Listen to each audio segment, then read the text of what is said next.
तैयार हुआ है? अरे ये तो बहुत अच्छा प्रश्न है। लगभग 70% नियुक्तियाँ मैं कर पाई हूँ इलाहाबाद विश्वविद्यालय में शिक्षकों की। विश्वविद्यालय शिक्षकों के अभाव से बुरी तरह जूझ रहा था, समझ लीजिए कि अपनी मरणशैया पर था।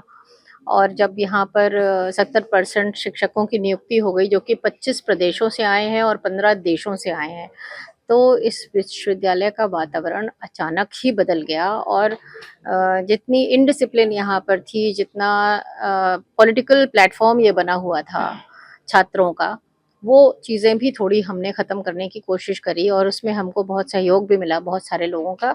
तो हमने उस तरह से यहाँ का वातावरण बदला। तो बच्चे जो 25,000 बच्चे हमारे कैंपस में पढ़ते हैं, अब वो बच्चे सब आते हैं, क्लासेस होती हैं और टाइम टेबल्स बने हुए हैं, बच्चे कैंपस में भी बैठ के पढ़ते रहते हैं।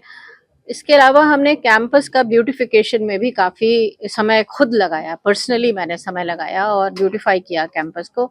तो अब कैंपस सबको बहुत अच्छा लगता है। शाम को 5 बजे बच्चों को बाहर करना पड़ता है, तब वो जाते नहीं, तो वो जाते ही नहीं हैं। पहले वो आते नहीं थे और अब वो जाते नहीं हैं। ये टीचर तो टॉट रेशियो क्या हो गया? टीचर टॉट रेशियो अभी जो होना चाहिए वो तो नहीं हो पाया, क्योंकि हमारे यहाँ छात्रों की संख्या बहुत है।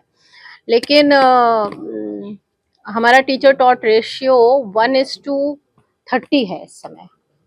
और NIRF रैंकिंग के हिसाब से 1:20 होना चाहिए, वो नहीं हो पा रहा है। उत्तर प्रदेश बहुत सारे लोगों का प्रदेश है, एक बहुत डेंसली पॉपुलेटेड प्रदेश है। इसमें हम ये नहीं कर सकते कि हम किसी बच्चों को वंचित करें शिक्षा से। तो समारोह है और किस तरह से आयोजित किया जाएगा, कौन इसके चीफ गेस्ट होंगे और किस तरह से कितने बच्चों की इसमें डिग्रियां दी जाएंगी, और ये विश्वविद्यालय का कौन सा दीक्षांत समारोह आपके कार्यकाल का कौन सा है?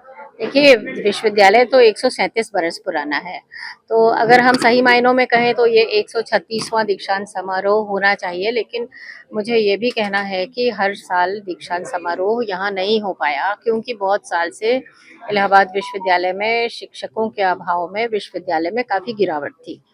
तो अब शिक्षक नियुक्त हो गए हैं और मेरे कार्यकाल में ये दूसरा दीक्षांत समारोह है, जो कि हम बहुत यत्न से मनाना चाहते हैं। 8 बच्चों को हम लोग मेडल्स देंगे। वो बच्चे जिनका चयन किया गया है, उन्होंने हर फैकल्टी में टॉप किया है, तो वो बच्चे हैं, उनको ही वो मेडल्स दिए जा रहे हैं। क्योंकि ये दीक्षांत समारोह का समय तो मैंने बहुत पहले से मांगा था, लेकिन समय हमको 4 दिन पहले ही मिला, इसलिए हम सारे मेडल्स बनवा नहीं पाए। बाकी उन सब की डेट्स हमने, उन सब की लिस्ट हमने वेबसाइट पे डाल दी है। वो मेडल्स जैसे ही बन के आएंगे बच्चों को मिल जाएंगे।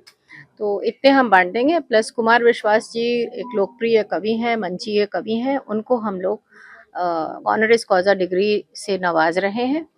और ये वाइस चांसलर और चांसलर के बीच का एक निर्णय है जो लिया गया है। उनके किस और कंट्रीब्यूशन को देखते हुए ये दिया जा रहा है?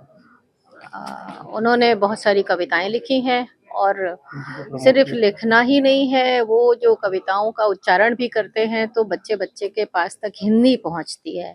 हिंदी हमारी राष्ट्रभाषा भाषा नहीं बन पाई, राजभाषा है, मगर हम चाहते हैं कि उसको राष्ट्रभाषा का दर्जा मिले। और धीरे धीरे जब लोकप्रियता उसकी बढ़ेगी, तो वो हो सकता है राष्ट्रभाषा हो जाए। सीएम भी आ रहे कार्यक्रम में और यहाँ कुलाधिपति भी रहेंगे। कुलाधिपति भी रहेंगे, और ये कुलाधिपति ही कॉन्वोकेशन की मीट को डिक्लेयर ओपन करते हैं, वही ओपन डिक्लेयर करेंगे, वही क्लोज करेंगे। कितने बजे तो होगा? 11 बजे सीएम साहब आएंगे और 12:30 बजे कार्यक्रम खत्म हो जाएगा। 1.5 घंटे का समय उन्होंने दिया है, जिसका हम लोग ने मिनट टू मिनट बना दिया है, एक टाइम टेबल बना दिया है, समय सारणी बना दी है। तो पिछले कुछ वर्षों में 4 साल में जब से आप आई, किस तरह से शिक्षकों की यहाँ पर भर्तियां की गई हैं, हाँ। और क्या स्ट्रेंथ यहाँ?